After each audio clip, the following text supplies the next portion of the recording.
গত 2022-23 মৌসুমের champions trophy winner এবং পুরো মৌসুম জুড়ে ভালো খেলা দল ম্যানচেস্টার সিটি। তবে এবছরে বিরল এক অভিজ্ঞতার সামনে গার্দিওলা বাহিনী।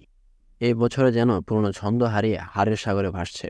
টটেনহামের সাথে 2-1, বার্নমাউথের সাথে 2-1, স্পোর্টিং ক্লাবের সাথে 4-1 এবং প্রিমিয়ার লিগে ব্রিংটনের কাছে 2-1 টানা 4টি ম্যাচ হেরেছে তারা। রুবেন ডায়াস, জন স্টোনাস, কেভিন ডি ব্রুইন এবং জ্যাক গ্লিসের ইনজুরিতে থাকায় ভালো সময় কাটছে না সিটিয়ানদের।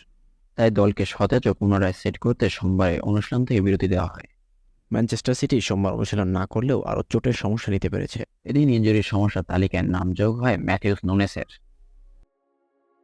তবে ম্যানচেস্টার সিটিকে তাদের পূর্ণরূপে ফিরিয়ে আনতে হলে রিসেট বাটন চাপতে হবে পেপ গার্দিওলাকেই। একাধিক ম্যাচ হারের বিষয়ে পেপ গার্দিওলা বলেন, সিটি তাদের স্বাভাবিক মানের খেলা খেলতে পারেনি। এই মুহূর্তে আমরা সেরা নই, এটা স্পষ্ট। কিন্তু এখনও নভেম্বর শেষ হয়ে যায়নি। খুব দ্রুত সময়ে আমরা আমাদের সেরাটা পুনরুদ্ধার করব।